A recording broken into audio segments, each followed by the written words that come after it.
My name is Paul from Red Fox, and today we're going to be talking about a new diffusion filter that we got, which is the Tiffen Soft FX 3 diffusion filter.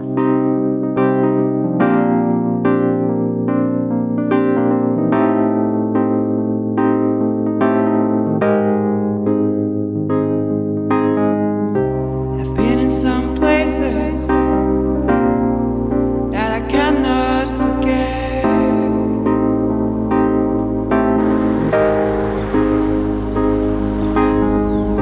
Sometimes nameless faces, it can be your best friends.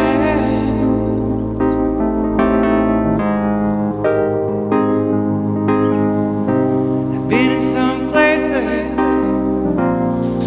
that I didn't leave yet.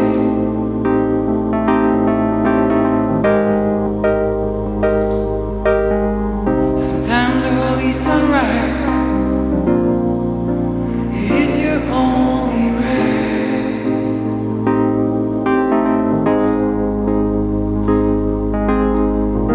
Days up and down they go, up these country roads, waiting to reach the coast,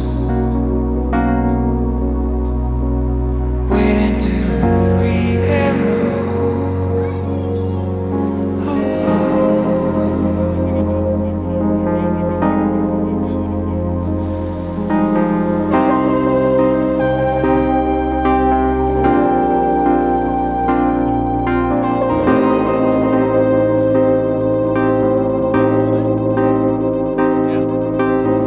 Diffusion is very important when it comes to creating a look for your film. It allows you to soften the image without losing any clarity, which is very important with our modern sensors that are very, very sharp. When it comes to choosing to shoot on film versus digital, a lot of people will choose to shoot on film because it has a different feeling to it, whereas I think the look that they're going for is something like this diffusion filter here, which can kind of bloom the highlights and soften a lot of the crisp detail while still retaining an overall clear image. Tiffen Soft FX filters are very general diffusion filters. They soften all of the image, including the highlights and giving a good bit of halation to them as well, which can be really great. But personally for me, I think this is a bit of strong filter for general use.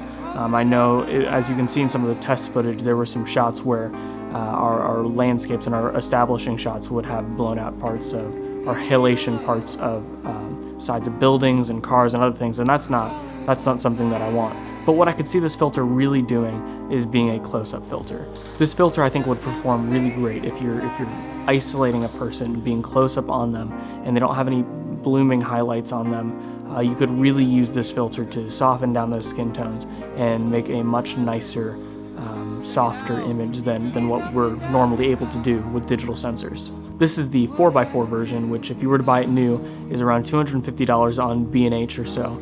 We actually got ours on eBay for about $20, $25. We're always looking on eBay for auctions on filters because generally those go cheaper, and it allows us to build our collection of filters at a much lower cost. But that being said, we actually got the 3 strength of this filter, which for me personally is too strong of a filter, especially for this kind, which is a very general filter.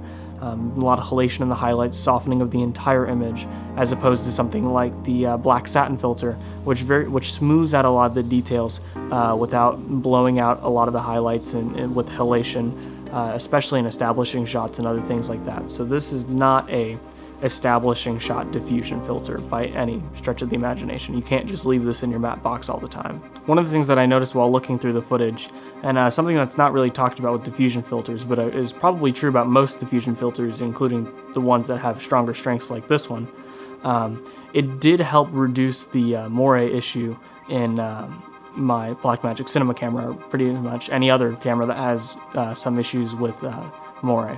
It helps us by diffusing a lot of the fine details in the image, so that way the things that would have more a rainbow pattern on them won't have that, just because it's generally softer. Something my friends and I were talking about was, how does this physical diffusion filter compare to Tiffen's DFX plugin or digital diffusion? After doing some tests, there's just something about using an actual diffusion filter that I think adds a little bit of specialness to the footage as opposed to doing it digitally.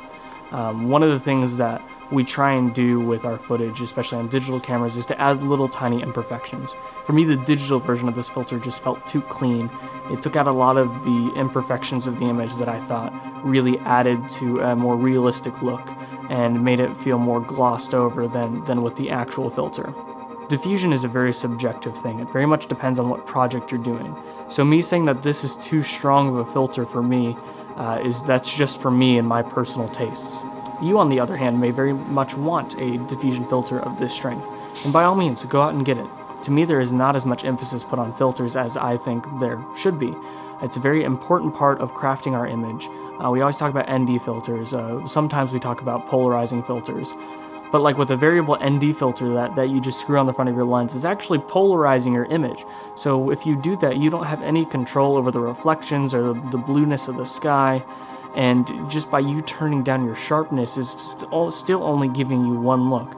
Even if, like me, you shoot on vintage lenses because you think it has a little more depth to the image, you're still very much stuck with that specific look. And diffusion filters are another way for us to be able to craft an image. Hopefully I'll be able to get my hands on some more diffusion filters, just so that way I can put this out there so people can see specifically what do some of these older filters do, what do all these other filters do, because currently there is a lack of information on filters in general. There is Tiffen's main diffusion filter video, but I mean that's inside a studio, which is great for you deciding on the aspects of the filter that you want, but how does that perform in real life? I think Film Riot did one video on his Black Pro Mist filter and on some netting and that sort of thing. There's just not a lot of footage and experimenting with filters, and that's something that I hope I'm able to do with this channel and to continue doing moving forward. So if that's something that you want, please like and subscribe, and hey, if you want to donate to me getting a new filter, let me know and I'll make a review of it. Or if you guys have any suggestions of things that you want to see, more information that you want to know about filters, please let me know, and I will do my best to include that in the future. So until next time, I'm Paul. Thanks for watching.